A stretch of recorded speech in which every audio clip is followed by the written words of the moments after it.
Hello, everyone. Hello, hello, hello. Welcome in, welcome in.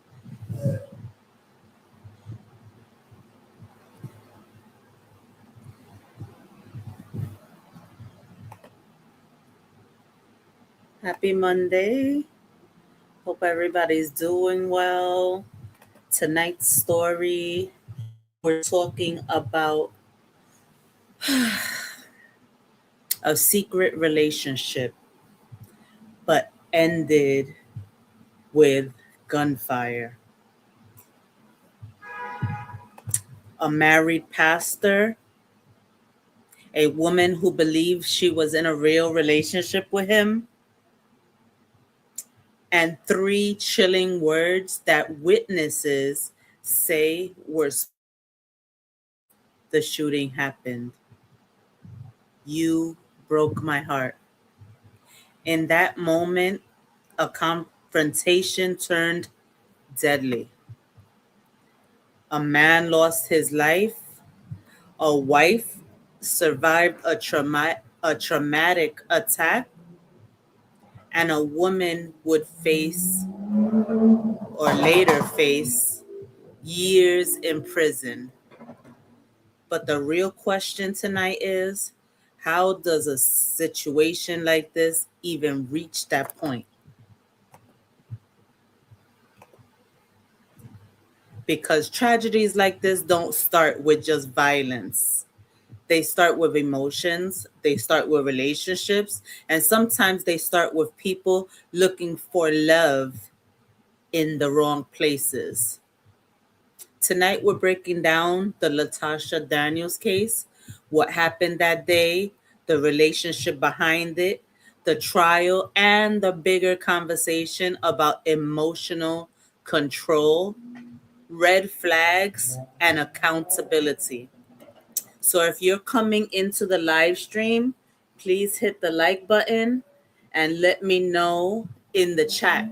Do you think people sometimes ignore obvious warning signs when emotions are involved? I definitely think so. I spoke about this in many, lives previous that we definitely have to watch those red flags, those warning signs. And definitely, people have to watch their emotions and learn how to deal with them, you know? Hola, Shayla. How are you, Shayla? Welcome in, welcome in. So, stories like this always make people stop and think because situations like this don't happen overnight. They build slowly. They start with conversations, they start with emotional connections, and sometimes those connections develop into situations that are already complicated. You know, in this case, it was said that the prosecutors say that Latasha Daniels had been involved in a relationship with Pastor Brodes Perry, a married man, for around 2 years. 2 years of communication, 2 years of emotional investment, 2 years of expectations. Hey, Tommy Gigi says, that pizza look good, girl. So, yeah, 2 years of expectations. And when people invest that much emotionally into a relationship, especially one that's complicated from the beginning, walking away can be very difficult. And in this case, the emotions got the best of Latasha Daniels, you know? So let's start by talking about the people involved in this case. As you guys see on the screen, the gentleman here was Pastor Brodes, Pastor Brodes Perry, and he was a married man from Tennessee. When people hear the word pastor, there's usually a certain, expectation attached to that role, right? When People hear that word, you think automatically that there should be some kind of honesty, integrity. But people expect someone in that position to represent moral leadership, to set an example, to guide others. But as we know, people's personal lives can sometimes be very different from how they appear in public, you know? Hey, Lily, sis, what's going on, girl? Welcome in, welcome in. But, this is a serious case, and a sad one, too. Another case of people letting emotions, run high, not knowing how to deal with those emotions. Don't another, you know, incident that happened because of not knowing how to deal with rejection. So then we have Tabitha Perry, his wife, who survived the shooting. And imagine what that must have been like. Discovering that your husband had a secret relationship for 2 years and then experiencing a violent situation in your own home.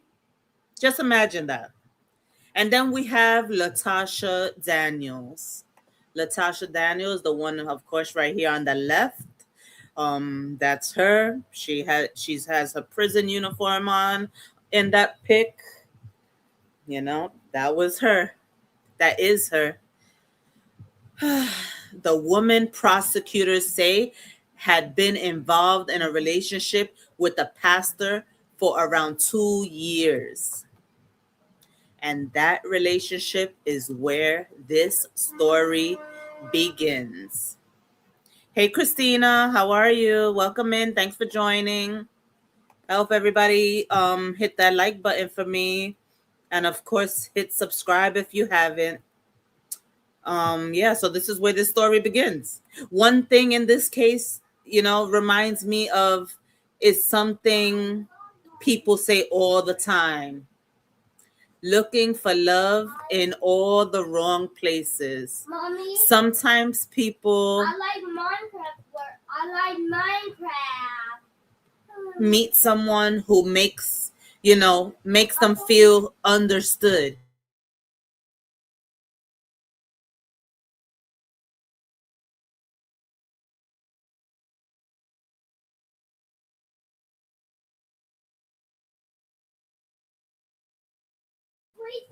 Hi, Miguel. So yeah,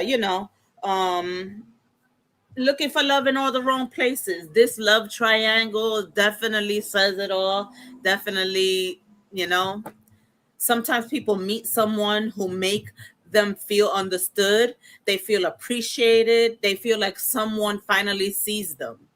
But then they discover something important and something that should have stopped you in your tracks. And you know what that is? That person is already married. Once you find out that person is married, that should have been the biggest red flag, and it should have made her stop in her tracks. She should have said nope. And she probably, even though she probably already knew it because most pastors are married. But, if she did find out after they started, definitely should have just stopped and just found somebody else.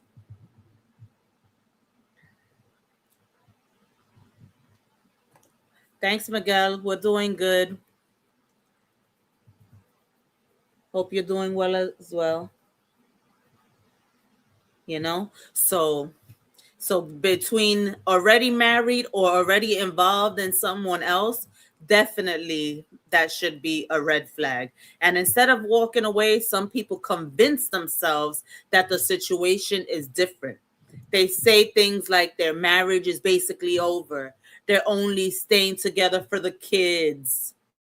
They're going to leave soon. But the truth is, when someone is still married, That situation already comes with emotional complications. And why put yourself in that kind of predicament? Why? Love yourself more.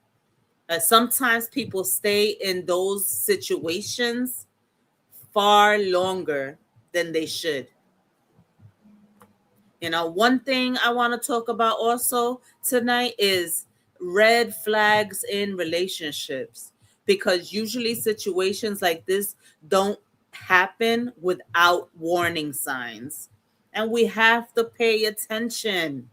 I always say this: pay attention to those red flags.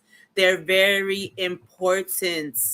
And if you realize them from the beginning, you'll save yourself a lot of heartache, a lot of time, a lot of unneeded energy, you know?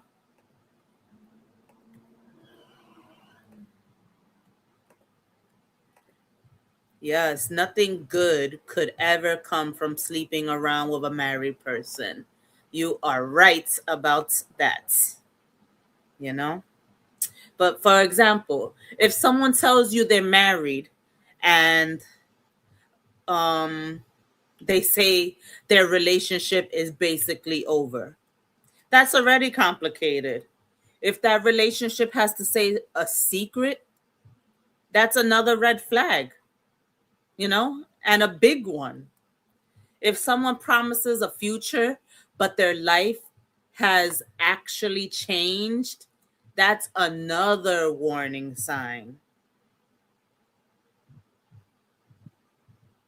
But when emotions are involved, people sometimes overlook those signs. Now, let me ask, you guys something. Have you ever seen someone ignore obvious red flags in a relationship because they were emotionally attached? Or maybe that has been you. Let me know. Have you?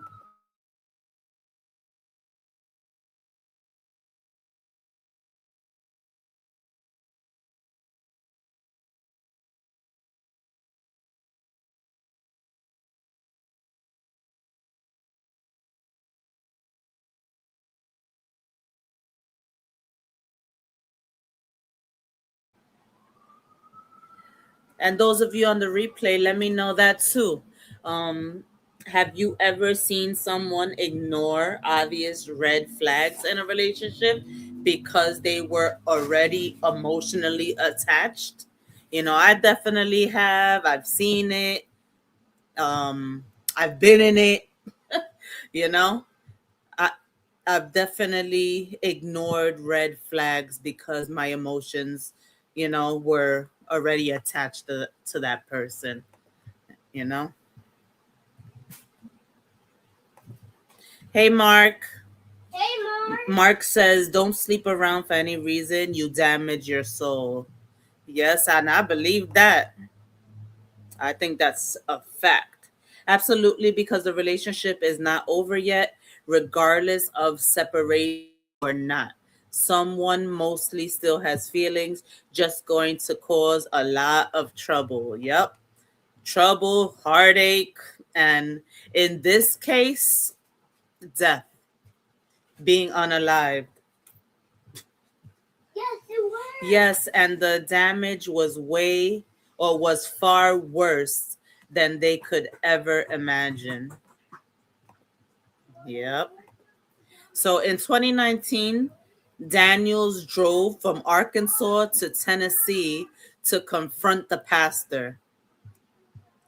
Driving across state lines already tells you that those emotions were running high as hell, you know? This wasn't just a random encounter. This was, something, this was someone going to, have a serious conversation. Well, and that serious conversation definitely led to something way worse than just a conversation. Sorry, guys. Hold on 1 minute.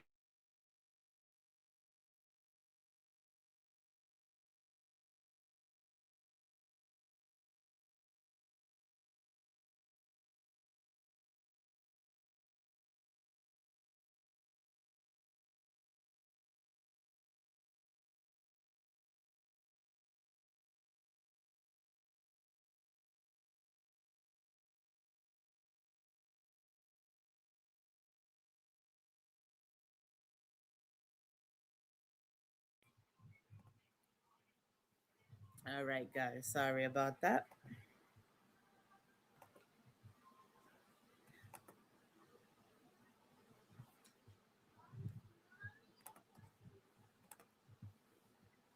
Yeah, so she drove across state lines. You already know that was serious, and that already, if you're willing to go across state lines, go far distance to confront somebody, you should already know that your emotions are high, and you should really think about what you're doing. But sometimes your emotions are just, so out of control, you black out, you don't realize what you're doing in that moment, you know? And according to these reports that are out there, when she arrived at the home, there was a conversation, but at some point, it escalated. Prosecutors say that Daniels then pulled out the weapon and powed the pastor multiple times. He died from those injuries. And when his wife tried to help him, guess what happened? She was also shot. But thankfully, she survived. Yeah. So she not only shot Pastor Brodes, but she also shot his wife. So let me pause for a second because something else about this situation really stands out. And, later in the stream, I also want to talk about something that I think a lot of people experience but don't always recognize in the moment. The biggest red flags people ignore when they get emotionally involved with somebody who's already married. Because when you look at stories like this, it's rarely just one moment where everything goes wrong. Usually there are warning signs along the way, And sometimes people overlook those signs because their emotions are already involved. So later in the stream, we're going to be talking about those, warning signs and why complicated relationships can spiral out of control.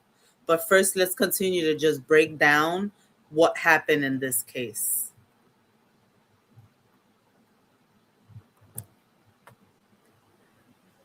Sad, sad, sad.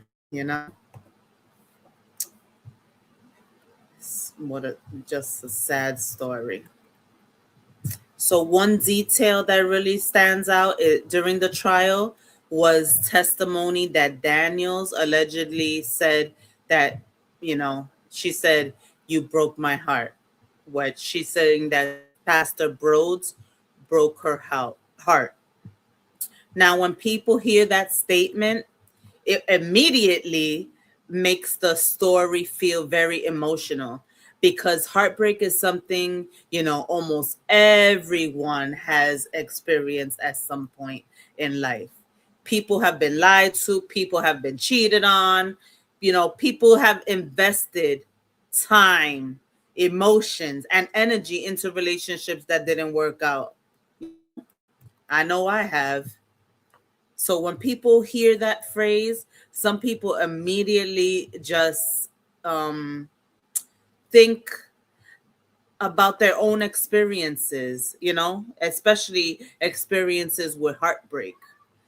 But here's the reality that the judge pointed out during the sentencing: heartbreak cannot justify violence. No matter how painful something is emotionally, taking someone's life is not a response to heartbreak. And I think this is an important moment in the story to really pause and reflect on that, you know, because it's true. Heartbreak does not justify unaliving somebody. Definitely not. You have to learn how to deal with your emotions. You don't know how to deal with rejection, do not get into a relationship because you don't know what's going to be the outcome of that relationship. Hey, JC.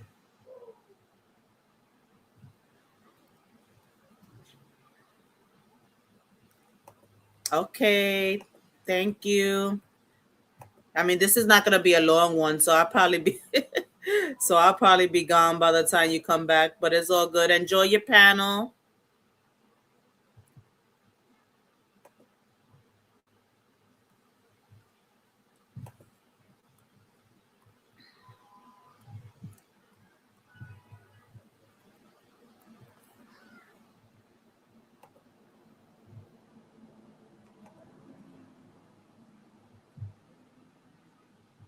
So because sometimes when emotions getting intense, people stop, thinking clearly. They stop thinking about consequences. They stop thinking about their futures. They don't even think about their futures in that moment.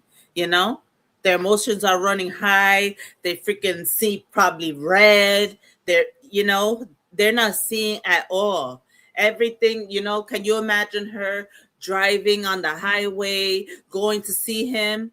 You think the only thing that she's thinking about is confronting them. you know she couldn't take it that the relationship ended. She really thought that he was gonna either be in a relationship with her and his wife, or that he was gonna leave his wife for her. And when that didn't happen, she took matters into her own hands. you know but the moment when someone picks up a weapon, everything changes. you know and I've definitely seen people react to heartbreak in a way that has shocked me. you know Not necessarily violence, but anger, obsession, extreme, what like extreme emotional like reactions. And of course, crying like crazy, because who the heck you know wants to go through that, especially after 2 years. You think that the relationship's going somewhere, and then to find out it's not. That must have been heartbreaking for her. For anybody. You take your time, you deal with somebody, you know and then for it to be over, I could definitely understand. But that's still not right to go and unalive them. But heartbreak can push people into that emotional state that they're not used to handling. And that's why emotional maturity and emotional control are so important in relationships. When someone doesn't know how to process rejection or disappointment, they can spiral. And in this case, she definitely spiraled out of control.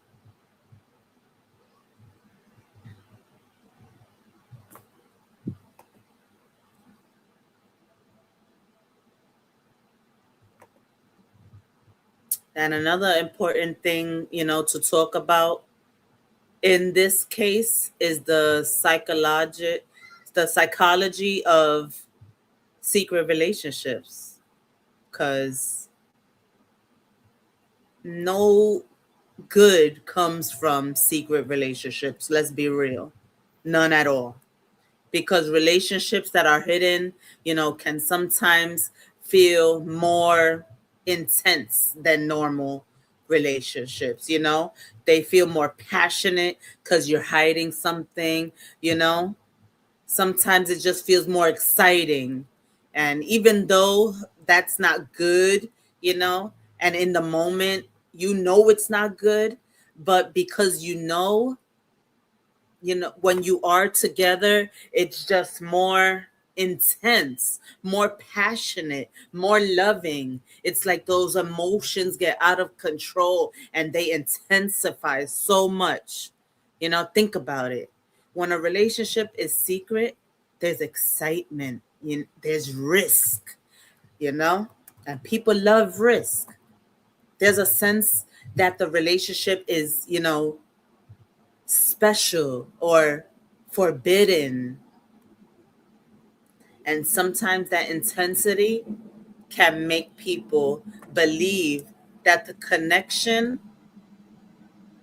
is stronger than it actually is. But it doesn't last long. Usually, it does not last long. Things change. That people, especially when you're in a relationship or married, you start to prioritize your family more. But the intensity doesn't always mean something is healthy either. So you have to think about those. If you're ever in a secret relationship or think about being in a secret relationship, there's definitely gonna be consequences at the end, and somebody usually gets hurt. In this case, Pastor Brodes lost his life.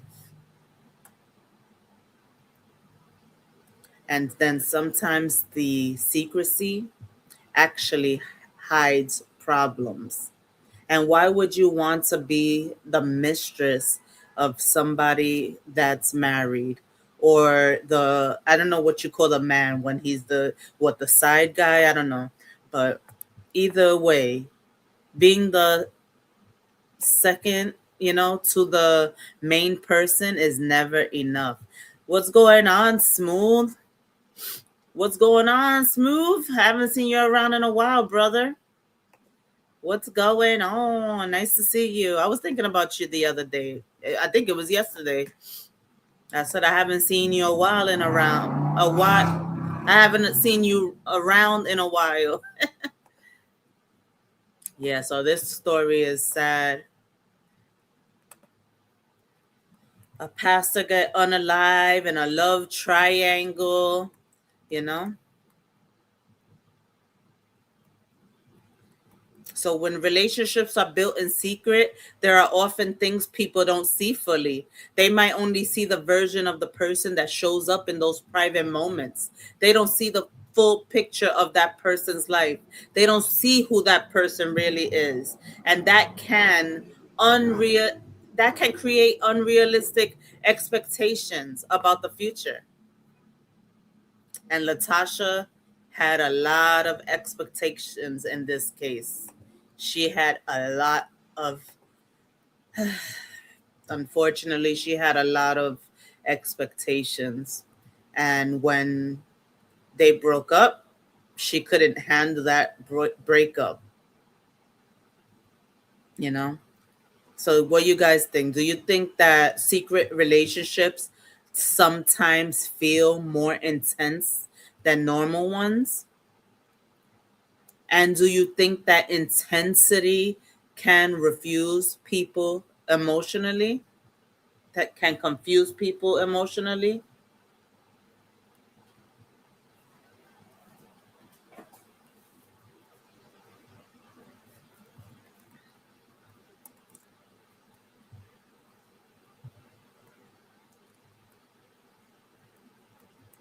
Sometimes people confuse emotional intensity with love, but relationships also require stability, honesty, transparency.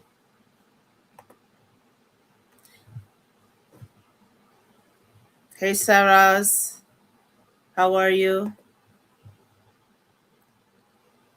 Without those things, stability, honesty, and transparency, emotional intensity can eventually turn into emotional chaos.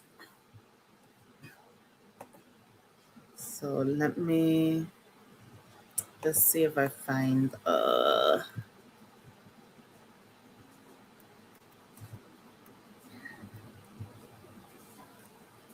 one thing And one thing that stands out in this case also is that there aren't really any photos of them together publicly. That shows just how private this relationship was.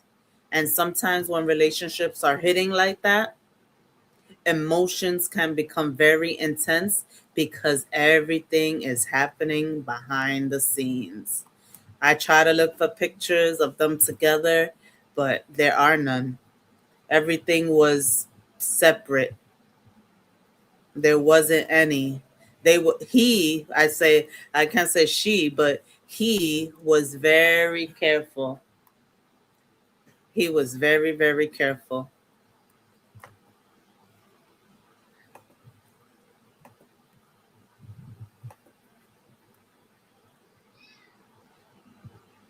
So this part of the conversation also,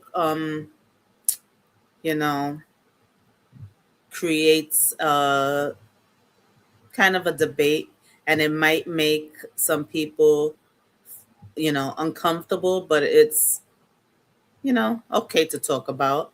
When situations like this happen, people often ask, who is responsible?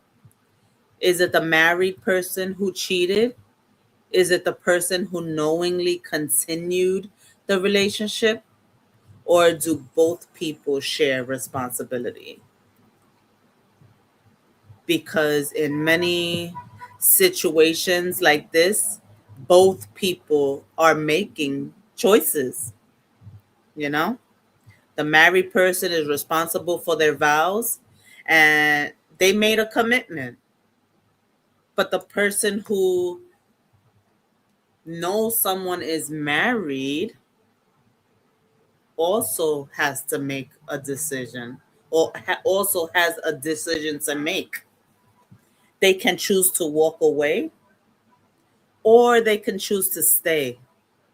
And sometimes people stay because they believe that something's going to change, that the relationship is somehow going to become or eventually become real, you know? So if someone tells you they're married, but but says the relationship is over, are you gonna believe them, or are you just gonna walk away? Are you gonna continue that relationship? Let me know. Those of you that are watching now, those of you that are watching the replay, let me know what you guys think. Those questions are open to everybody and anybody. Or do you think people sometimes stay because they believe things will change? Situations like this show how complicated relationships can become when boundaries are crossed, when boundaries aren't set, when you start a situationship from the beginning.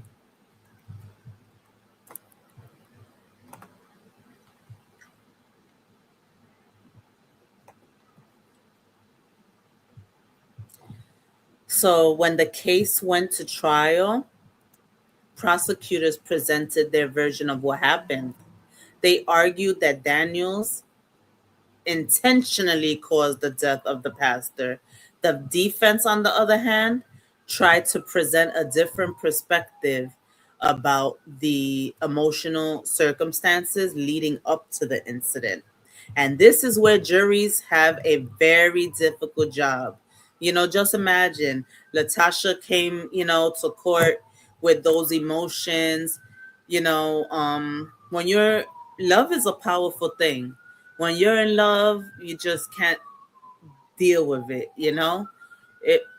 especially getting rejected by the person you love. You know, they but the jury has to listen to both sides. Hold on, guys.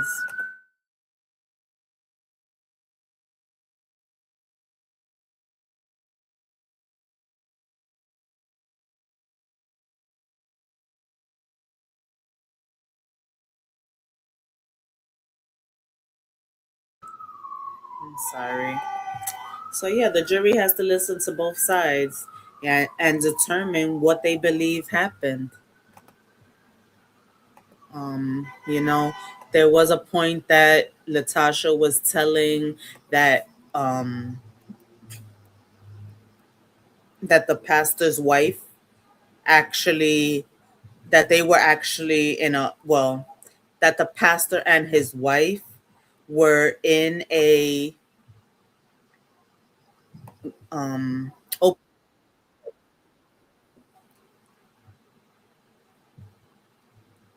and the wife actually denies it denied it. So I'm gonna watch put up a little video of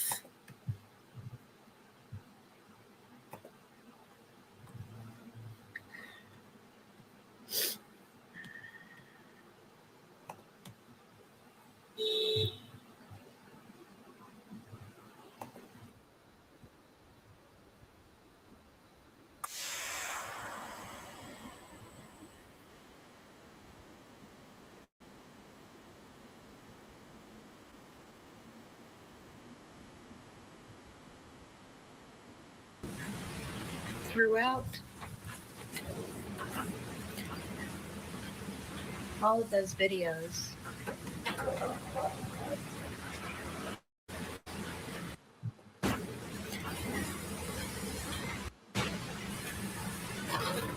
I'm just rewinding it a little bit.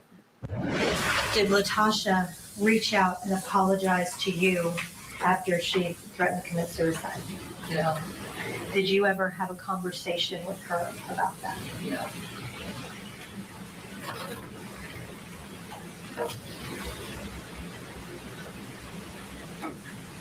Throughout all of those videos,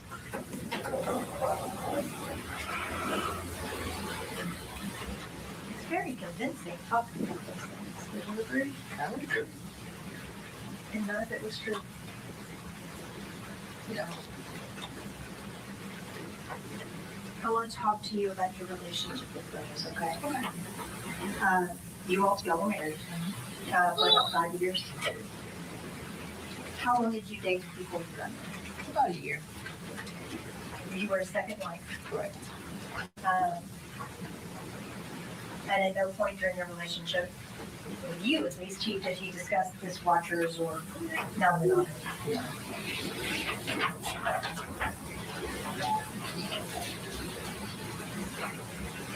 Brodes was a pastor Correct. in Little Rock that was at St. Mark's. So it's a big church. Yes. Did he take trips with the church Yes. often? When you say trips, like international trips or? Both international and local, Israel, Yeah, Savannah, El Dorado. Did he take those with the other pastors? Sometimes. And he also took them sometimes with other church members, like the church groups. I can recall one time, maybe a time or two, where there was like a training conference or something like that. So they did the whole church group was for Israel, right? Correct. Okay. And when he got the job at Mississippi Boulevard, that's a big deal to be a pastor there, right? I guess. It's a big church here. It's a big church. And now on direct, I thought you had said that he didn't ever do counseling for St. Mark? at St. Mark's, but I thought you told the police that he sometimes did. You just didn't know that he counseled Latasha. So in this case, Daniels faces charges or faced because it is over already. She faced serious charges, including first degree murder. First degree murder usually, requires proof that the act was premeditated, meaning there was planning involved, but the jury ultimately convicted her of second degree murder instead. That means the jury believed the death was intentional, but did not find enough evidence to prove full meditation. premeditation, sorry. And trials like this often raise questions about how juries interpret emotional situations.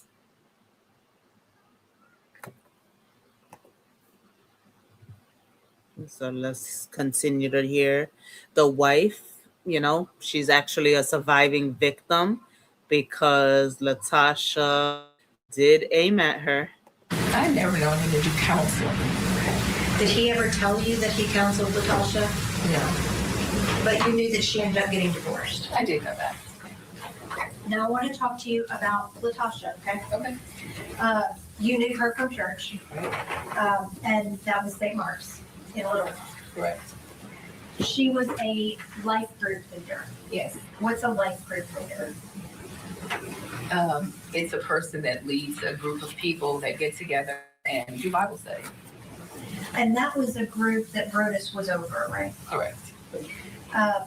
And before his relationship with Latasha started, this was a tight-knit group, right? Yes. He was very involved with that group. Yes. And it was about 7 or 8 people. In that group, there were probably 6 or 7 groups. Yeah. But in that particular, the group that Latasha was in, Yeah. a couple of people. Mhm. And those groups were selected from the whole church membership, right? Based on who showed interest. It wasn't like, we want you, people came and showed interest. Yeah, There's thousands of church members at St. Mark's. sure. And I think, what about 40 or 50 people were selected to be life group leaders? I guess. I don't know for sure. And that's okay. Yeah, so basically, because this one does go on for a little while,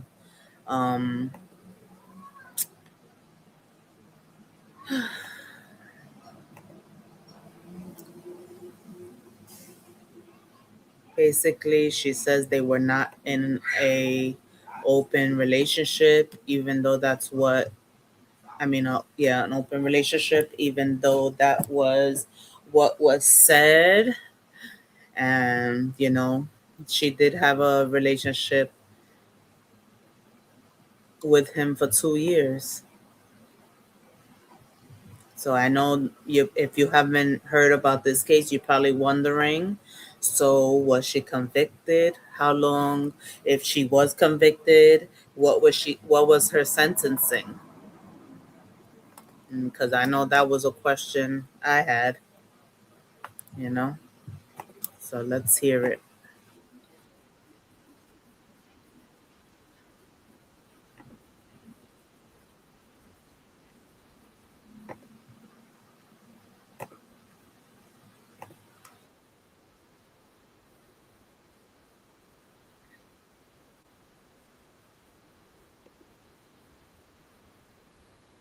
and needs assessment. So I'm going to go into more detail on the court's consideration.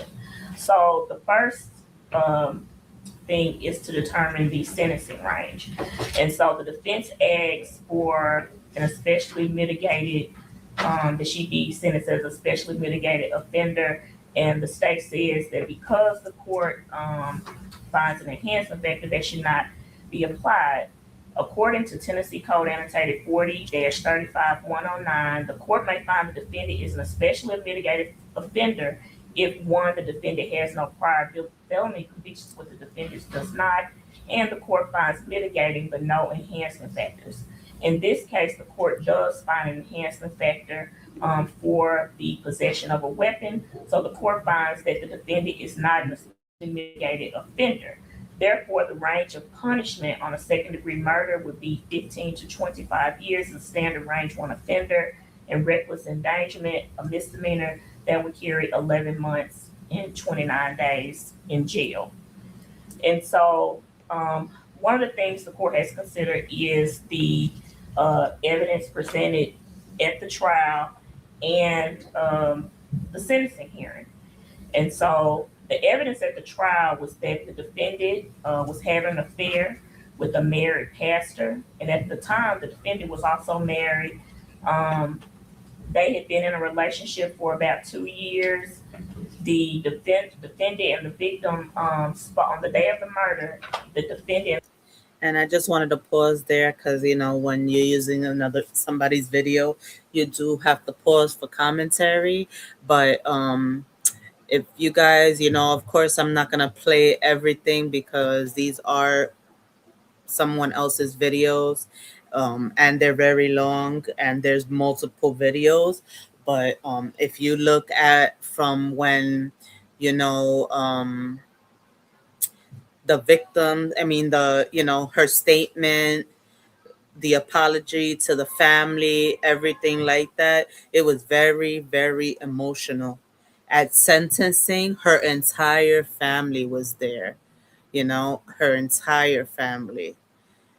She had such a big crowd there. So you can tell that, even though what happened in the situation, and she did unalive somebody, that before that happened, that she was a pretty decent person. She was very loved, you know, and this is a very sad circumstance, and, you know, but it's definitely no reason to unalive someone. I could never, yes, I feel, sorry for her because she did seem remorseful, but, she did take someone's life. So it's too late to be remorseful then. She should have thought of that when she was driving to their house. The victim spoke on the Confide app where the victim told the defendant that their time had come to an end. And so after the defendant received that information,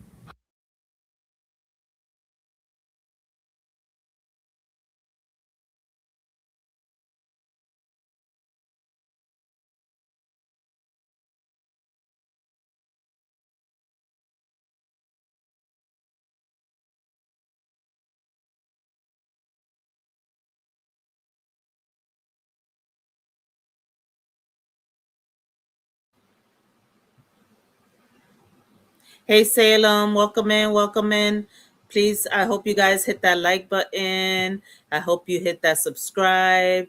Don't be afraid to engage. If you're watching the replay, please engage. Let me know what you think about this case. Have you ever been in a relationship with someone, was married or in a relationship? Did you ever have to deal with rejection? How did you handle it? Do you know someone that dealt with, being rejected, or was in a relationship or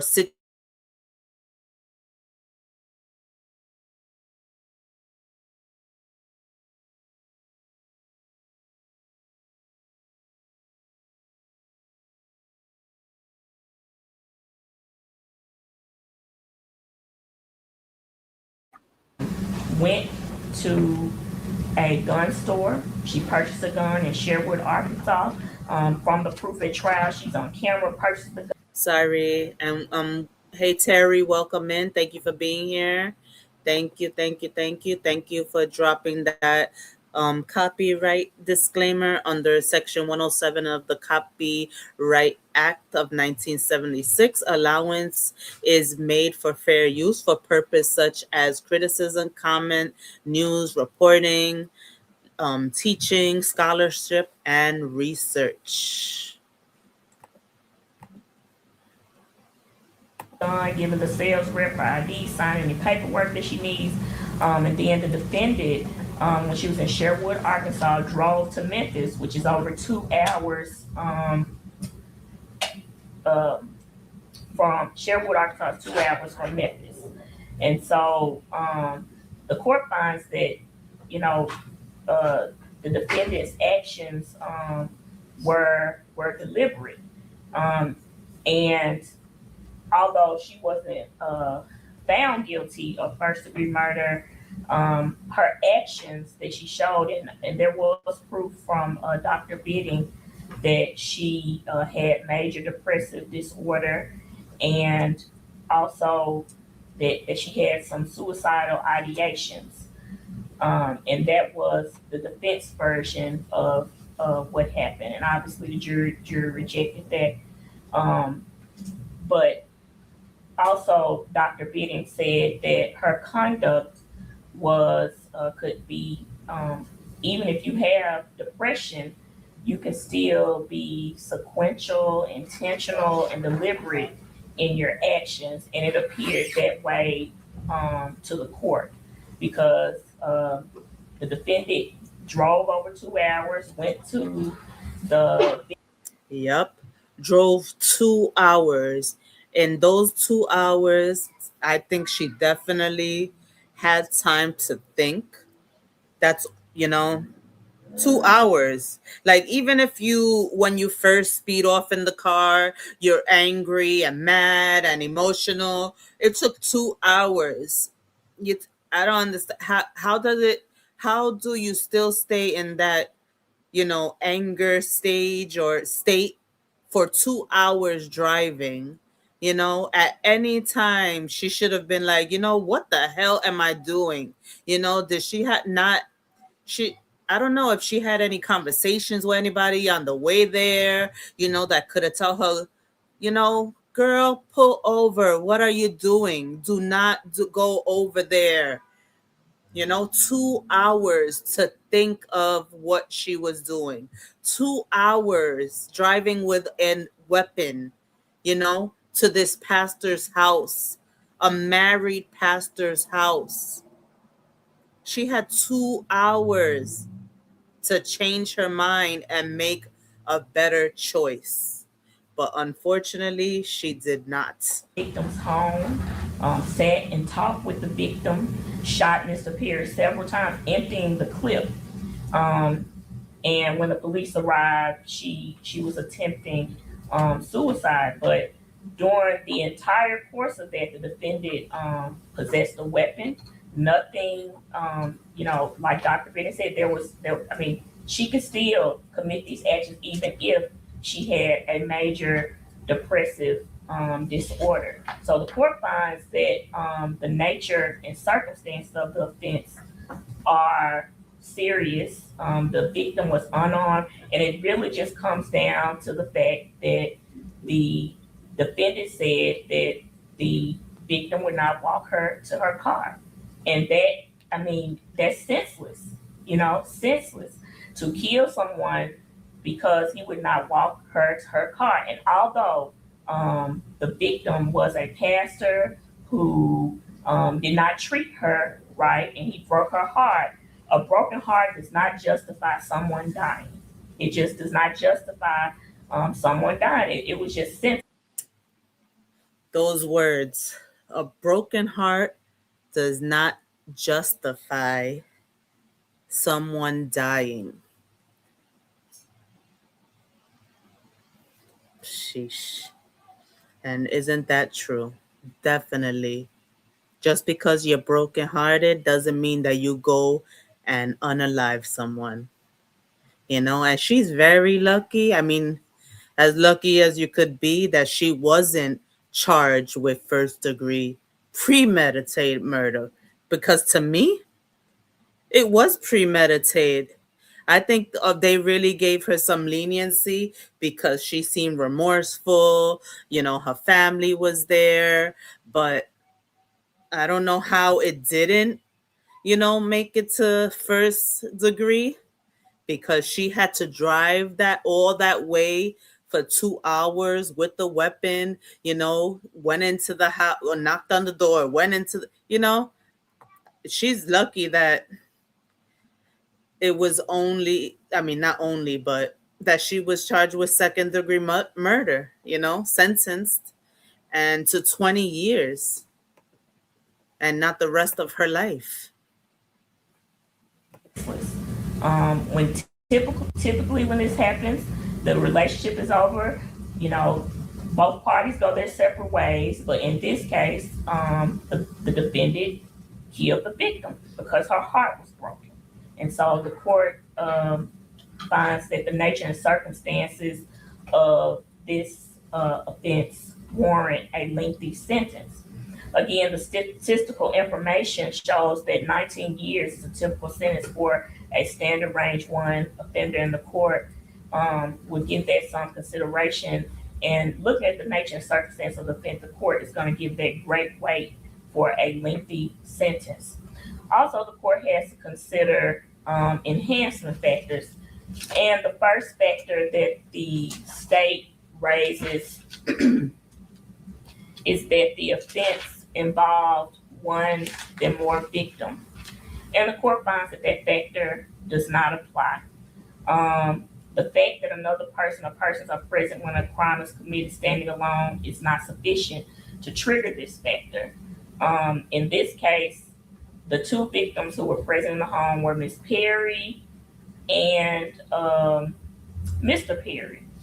And the defendant was convicted separately for her conduct for each one of those victims. And so the court finds that that factor is not appropriate in this case. The other factor that the state relies on is the personal injuries inflicted upon or the damage to the property sustained by or taken by the victims was particularly great. The court finds that it's not applicable to second-degree murder because it's inherent in the offense. It's an element of the offense. The injury was death, and so the court finds that that factor is not applicable. And then also the court finds it's not applicable to reckless endangerment because it has to be something that is over and beyond. Although the Ms. Perry said that she had pain in her shoulder, the court doesn't find that that is over and beyond what someone would be expected.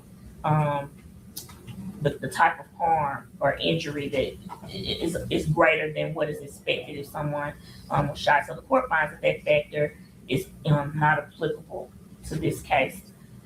Next, the state asks for the enhancement factors. The defendant possessed or employed a firearm, explosive device, or other deadly weapon during the commission of the offense.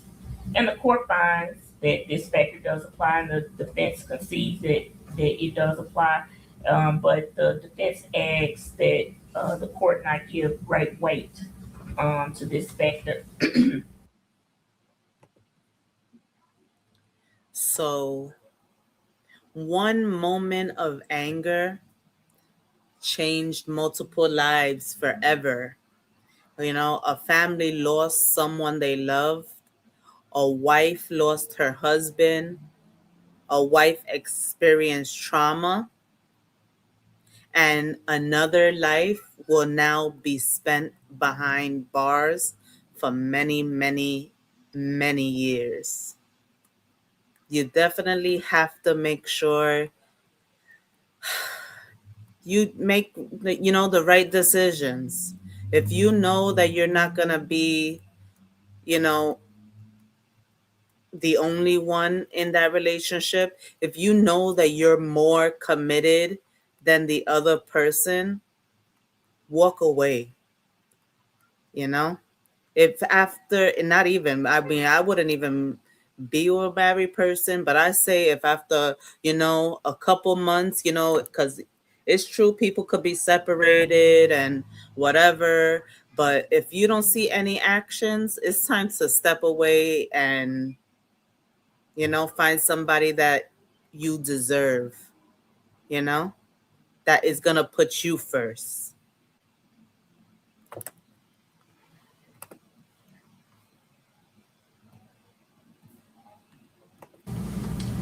But second-degree murder can be accomplished without a weapon.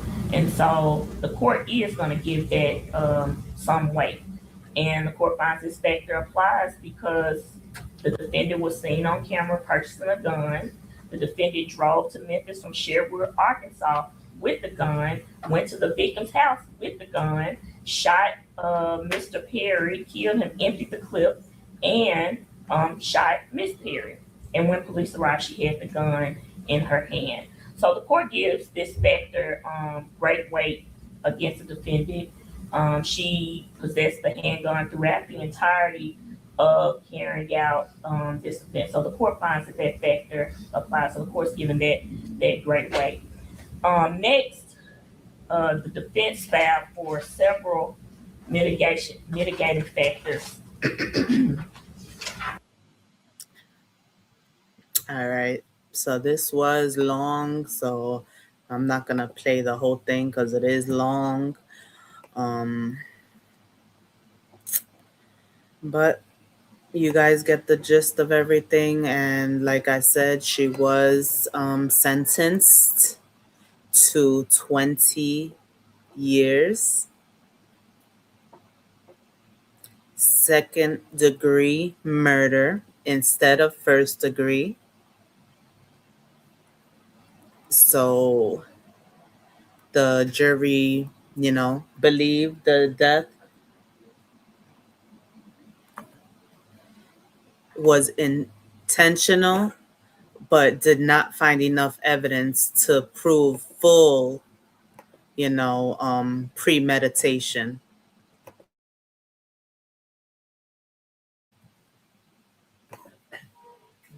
You could taste it. Sorry, guys. So yeah, 20 years in prison, for not knowing how to. You like it? Great. Yeah, so for not knowing how to deal with emotions, for not knowing how to deal with rejections, So now you have to spend 20 years in prison. A whole different lifestyle, you know? So this case highlights something very important that people don't talk about enough: emotional control. Everyone experiences rejection. Everyone experiences heartbreak. Everyone experiences disappointment in relationships. But emotional maturity is about learning how to handle those feelings without destroying your life or anyone else's. Because emotions can be powerful: jealousy, rejection, betrayal. Those feelings can make people act in ways they normally wouldn't. But the moment someone chooses violence, the situation crosses a line that cannot be undone. And in this case, it definitely crossed the line and someone lost their life. And that's why emotional boundaries are so important. Am I right? People really have to have some emotional, you know, responsibility also. You have to learn how to deal with your emotions.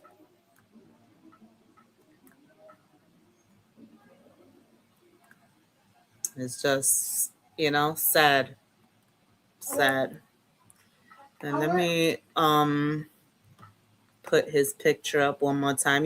Rest in peace, Pastor Brodes Perry. Unfortunately, a bad choice, a bad decision led to him losing his life. No. Jackson, a part of, trying to do lives or anything with a child. But anyway, guys. So when you really think about where this story began, it started with something that happens every day. A relationship. When emotions spiral and people don't know how to deal with those emotions, the consequences can become permanent. No. So do you think people ignore red flags because they want to love so badly? Should people completely avoid relationships with married partners? That's a big yes to me. But why do people stay in messy relationships for so long? And why do they start them in the beginning? Why don't they run from the first red flag? When somebody shows you who they are, please believe them. Please believe them. Know your worth. It's not worth it. And it's not worth for a few seconds of a bad choice to ruin your life forever. So if you've made it to the end of this live stream, I want to thank you. I definitely want to thank you. You know, I appreciate you. Please hit the like button, subscribe, and share the stream. And I'll definitely see you guys in the next live. Thank you. Bye.